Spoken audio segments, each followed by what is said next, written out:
Hello दोस्तों, welcome to my YouTube channel highest competition classes में। तो दोस्तों मैं आज बताने वाला हूं कि 27 सितंबर करंट अफेयर्स के टॉप क्वेश्चंस क्विज। तो दोस्तों जिन लोगों ने करंट अफेयर्स पढ़ रखा है और क्वेश्चन प्रैक्टिस नहीं की है तो वो आज इस वीडियो में क्वेश्चन प्रैक्टिस कर सकते हैं। और जिन लोगों ने करंट अफेयर्स नहीं पढ़ा है तो दोस्तों इस वीडियो के माध्यम से आप लोग करंट अफेयर्स पढ़ सकते हैं और अपने नोट्स में इन क्वेश्चन को लिखकर और लर्न कर लीजिए दोस्तों। तो चलिए शुरू करते हैं।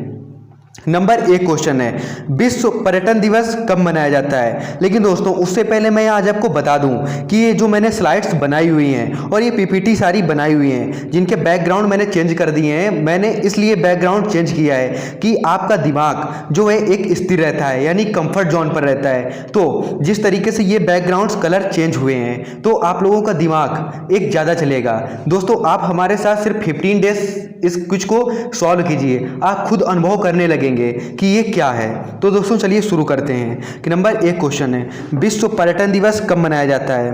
ए 25 सितंबर, बी 27 सितंबर, सी 29 सितंबर और डी 30 सितंबर। तो दोस्तों इसका राइट आंसर होगा बी 27 सितंबर।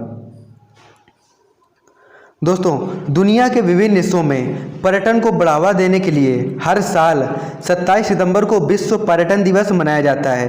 पर्यटन दिवस की शुरुआत संयुक्त राष्ट्र संघ विश्व पर्यटन संगठन द्वारा की गई थी और इसे पर्यटन को बढ़ावा देने और विश्व अर्थव्यवस्था में इसके महत्व को समझने के लिए मनाया जाता है। विश्व पर्यटन दिवस 2022 का एक विषय है, पर्यटन पर पुनर्विचार कीजिए दोस्तों।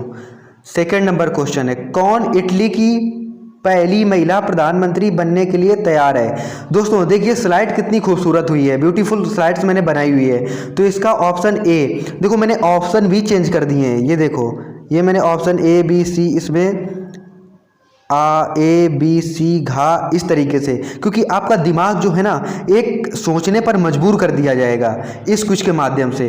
तो मैं इसके अलावा बहुत से आपको प्रॉफिट देने वाला हूँ, क्योंकि एक चीज़ को आप क्विज सॉल्व कर रहे हैं इसका मतलब ये नहीं है कि आप कुछ ही सॉल्व कीजिए, आप अपना दिमाग भी बढ़ाइए मेरे साथ साथ। तो सेकंड नंबर क्वेश्चन है, कौन इटली की पहली महिला प्रधानमंत्री बनने के लिए तैयार है। ए जॉर्जिया मेलोनी, बी मारा कारफगना, डी डेनियला सेंटांचे, डी मारियास्टला जेलमिनी।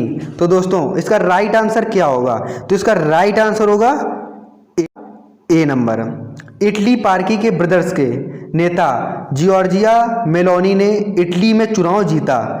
ऐसा करके वह इटली की पहली महिला प्रधानमंत्री बन गई हैं और वह भी एक दक्षिणपंथी सरकार की। मेलोनी इटली के इतिहास में सबसे कम उम्र की कैबिनेट मंत्री भी थीं। दोस्तों ये वाले जो मैं बाद में आपको डिटेल समझा रहा हूँ इसके भी आप लोग नोट्स बना सकते हैं। तो तीसरा क्वेश्चन है, किस देश ने पूर्व अमेरिकी सुरक्षा ठेकेदार एडवर्ड स्नोडेन को अपनी नागरिकता प्रदान की है। A Germany, B Uttar Korea, सी रूस, डी तुर्की। दोस्तों देखो मैंने किस तरीके से स्लाइड बनाई है, ये देखो ए बी सी और डी इस तरीके से अल्फ़ाबेट में। दोस्तों इससे आप लोगों का दिमाग भी बढ़ेगा। तो सी है रूस, इसका राइट आंसर सी रूस। रूस के राष्ट्रपति व्लादिमीर पुतिन ने पूर्व अमेरिका सुरक्षा ठेकेदार एडवर्ड स्नोडेन को रूसी नागरिकता प्रदान की है। वह रूसी नागरिकता दिए जाने के रूप में डिग्री द्वारा सूचीबद्ध 75 विदेशी नागरिकों में से एक है। एडवर्ड स्नोडेन अमेरिकी राष्ट्रीय सुरक्षा एजेंसी के एक पूर्व ठेकेदार हैं जो 2013 से रूस में गोपनीय दस्तावेजों को लीक करने के बाद अमेरिका के अभियोजन से बचने के लिए रह रहे हैं। तो दोस्तों इसका अगला क्वेश्चन है, राष्ट्रपति द्रौपदी मुर्मू ने किस शहर में HL की एकीकृत क्रायोजेनिक इंजन निर्माण सुविधा का उद्घाटन किया है। ए पुणे, बी अहमदाबाद, सी चेन्नई और डी बेंगलुरु। तो इसका राइट आंसर होगा बेंगलुरु। दोस्तों राष्ट्रपति द्रौपदी मुर्मू जी ने बेंगलुरु में हिंदुस्तान एरोनॉस्टिक लिमिटेड यानी HAL की एकीकृत क्रायोजेनिक इंजन निर्माण सुविधा का उद्घाटन किया है। इसरो द्वारा अपने उपग्रह प्रक्षेपण कार्यों के लिए इंजनों का उपयोग किया जाता है। HAL में राष्ट्रपति south zonal institute of virology आधारशिला भी रखेंगे। तो दोस्तों इसका अगला क्वेश्चन है, संयुक्त राष्ट्र द्वारा परमाणु हथियारों के पूर्ण उन्मूलन के लिए अंतर्राष्ट्रीय दिवस कब मनाया जाता है? ए 25 सितंबर, बी 26 सितंबर और सी 24 सितंबर, डी 27 सितंबर। तो इसका राइट आंसर दोस्तों क्या होगा? इसका राइट आंसर होगा बी 25 सितंबर।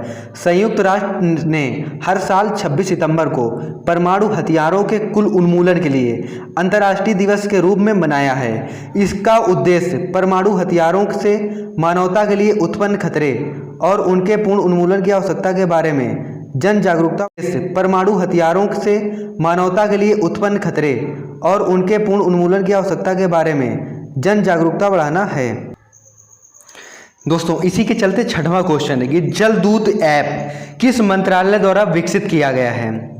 ए आवास और शहरी मामलों के मंत्रालय, बी खाद्य प्रसंस्करण उद्योग मंत्रालय और सी ग्रामीण विकास मंत्रालय और डी पर्यावरण वन और जलवायु परिवर्तन मंत्रालय। तो दोस्तों इसका राइट आंसर होगा इसका राइट आंसर होगा सी ग्रामीण विकास मंत्रालय। ग्रामीण विकास मंत्रालय ने देश भर के एक गांव में चयनित कुओं के जल स्तर को पकड़ने के लिए जलदूत ऐप विकसित किया है। ऐप ग्राम रोजगार सहायक को वर्ष में 2 बार यानी मानसून पूर्व और मानसून के बाद चयनित कुओं के जल स्तर को मापने में सक्षम करेगा। दोस्तों मैं ये अपने नोट से आप लोगों को ये सारे पीपीटीज बनाकर पढ़ा रहा हूँ। तो दोस्तों ये वीडियो कैसा लगा आप लोग कमेंट में ज़रूर बताएं। 7वां क्वेश्चन है, भारत में सोलर फार्म स्थापित करने वाली पहली ई कॉमर्स कंपनी कौन सी बन गई है? Flipkart, Amazon, e-way, Walmart. तो दोस्तों इसका राइट आंसर है अमेजॉन।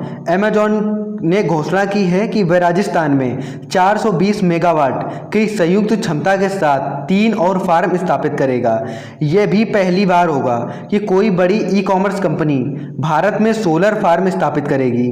इसके अलावा कंपनी भारत के 14 शहरों में 23 नई सोलर रूफटॉप परियोजना भी स्थापित करेगी। दोस्तों नेक्स्ट क्वेश्चन है कि हाल ही में आवास और शहरी मामलों के मंत्रालय ने अपशिष्ट से खिलौने बनाने के लिए किस अनूठी प्रतियोगिता की शुरुआत की है? दोस्तों इसके ऑप्शन देख लीजिए, आपको इस क्वेश्चन का आंसर कमेंट में बताना है। तो दोस्तों आप किसकी तैयारी कर रहे हैं ये आपको कमेंट में बताना है दोस्तों, और चैनल को सब्सक्राइब भी कर लेना है। अगला क्वेश्चन है, किस केंद्रीय मंत्रालय ने स्वच्छ टाइकैथॉन कार्यक्रम शुरू किया है? तो दोस्तों ए आवास और शहरी मामलों के मंत्रालय, बी शिक्षा मंत्रालय, सी कौशल विकास और उद्यमिता मंत्रालय, डी श्रम और रोजगार मंत्रालय। दोस्तों इसका राइट आंसर क्या होगा? तो इसका राइट आंसर होगा आवास और शहरी मामलों के मंत्रालय।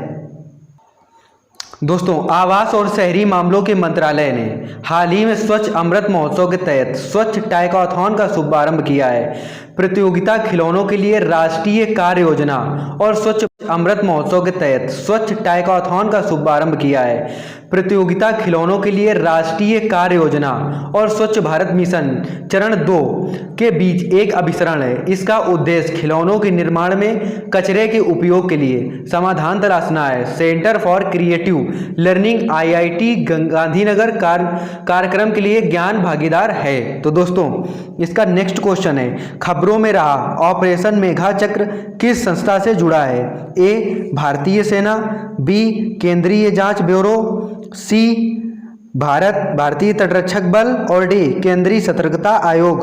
दोस्तों इसका राइट आंसर क्या होगा? आप लोग मुझे कमेंट में ज़रूर बताएं। तो दोस्तों चलो मैं ही बता देता हूं कि इसका राइट आंसर क्या होगा। तो इसका राइट आंसर होगा केंद्रीय जांच bureau, B number. Operation Megha Chakra के हिस्से के रूप में केंद्रीय जांच ब्यूरो ने ऑनलाइन बाल यौन शोषण सामग्री के प्रसार के 2 मामलों के संबंध में 19 राज्यों और एक केंद्र शासित प्रदेश में 56 स्थानों पर तलाशी ली। हाल ही की खोज इंटरपोल सिंगापुर से इनपुट और ऑपरेशन कार्बन के दौरान प्राप्त खुफिया जानकारी पर आधारित थी, जो पिछले साल इंटरनेट पर CSM के पेडलर्स के खिलाफ की गई थी। दोस्तों, किस राज्य ने यूनिकॉर्न्स का निवास नाम से राग उपयोग करके गैंडा के लिए एक स्मारक बनवाया है? दोस्तों, इसका भी आपको राइट आंसर कमेंट में बताना है। हाल ही के एक अध्ययन के अनुसार दुनिया भर में कौन सी प्रजाति सामूहिक रूप से लगभग 12 मिलियन टन शुष्क कार्बन का निर्माण करती है? दोस्तों, इसका भी आपको कमेंट में बताना है राइट आंसर। और अगला क्वेश्चन है, सरकार देश भर के प्रत्येक गांव में 4G और 5G के लिए अंतिम छोर तक नेटवर्क पहुंच सुनिश्चित करने के लिए कितनी राशि का निवेश कर रही है? तो दोस्तों, इसका भी आपको राइट आंसर कमेंट में बताना है। निम्नलिखित में से किस राज्य ने महिलाओं की सुरक्षा पर हमर बेटी हमर मान यानी हमारी बेटी हमारा सम्मान नामक एक अभियान शुरू करने का निर्णय लिया है? तो दोस्तों, इसका भी राइट आंसर आपको कमेंट में बताना है। तो दोस्तों, चैनल कैसा लगा ये आपको, तो सब्सक्राइब करें और वीडियो को लाइक ज़रूर कर दें।